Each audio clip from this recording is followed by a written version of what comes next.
ক্রমেই বিলুপ্ত হচ্ছে আদিবাসী সংস্কৃতি। তাদের সাহিত্য, গান ও ঐতিহ্য ধরে রাখতে তাই একটি একাডেমি গড়ার তাগাদা দিয়েছেন আদিবাসী নেতারা। এদিকে আদিবাসী সংস্কৃতি টিকিয়ে রাখতে সরকার জাতিসংঘের সুপারিশ বাস্তবায়ন করছে না বলে অভিযোগ করেছেন মানবাধিকার কর্মীরা। আদিবাসীদের নিয়ে অন্তরা বিশ্বাসের ধারাবাহিক প্রতিবেদনের এখন রয়েছে প্রথম পর্ব।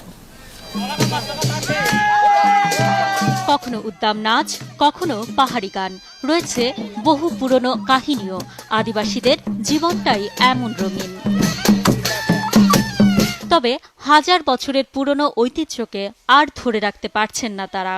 বাঙালি সংস্কৃতির প্রভাব কখনো বা নির্যাতনের কারণে নিজ ভূমি থেকে সরে যেতে বাধ্য হওয়ায় স্বকীয়তা হারাচ্ছে আদিবাসী সংস্কৃতি।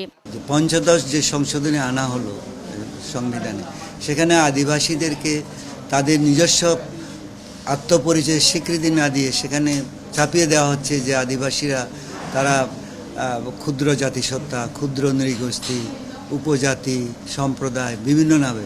তাহলে আজকে বাংলাদেশে আদিবাসীদের তাদের পরিচয়টা কি? আদিবাসীরা একেবারে তাদের অস্তিত্ব বিলুপ্তির যে শেষ পর্যায়ে যেটা বলে সেটাও তারা অতিক্রম করতে বাধ্য হচ্ছে। আদিবাসীদের জন্য একটা জাতীয় আদিবাসী একাডেমি করা হোক। সেই একাডেমি আদিবাসী ভাষা, সংস্কৃতি, তাদের ইতিহাস, ঐতিহ্য, সাহিত্য সংরক্ষণে ভূমিকা পালন করবে।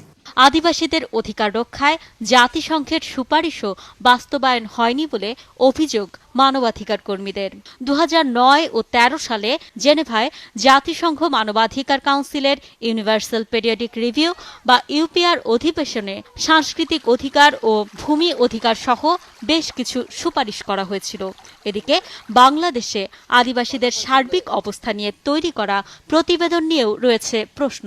কখনো অর্ধসত্য থাকে, কখনো একেবারেই যে কথা বলা হয় সেটার সঙ্গে প্রাসঙ্গিকতা কিছুই থাকে না বাস্তবতার। তাদেরকে শুধু একটা বিশেষ দল হিসাবে বিদেশের কাছে পর্যটনের আনন্দ হিসাবে পরিবেশন না করে তাদের যে প্রতিদিনকার জীবনযাপনের যে ব্যাপার আছে, এখানে জুম চাষ আসবে, এখানে তাদের পোশাক আশাকের ব্যাপার আছে, সেখানটা যদি সংখ্যাগরিষ্ঠের জীবনযাপন পদ্ধতি তাদের উপরে চাপিয়ে দেওয়ার যদি একটা প্রবণতা থাকে, তখন তার সংস্কৃতি রক্ষা হবে না। সরকারের নির্বাচনী ইস্তেহারেও আদিবাসীদের সাংস্কৃতিক অধিকার রক্ষার প্রতিশ্রুতি রয়েছে। সরকারকে সেই প্রতিশ্রুতি বাস্তবায়নের আহ্বান জানিয়েছেন আদিবাসী নেতারা। অন্তরা বিশ্বাস, ৭১, ঢাকা।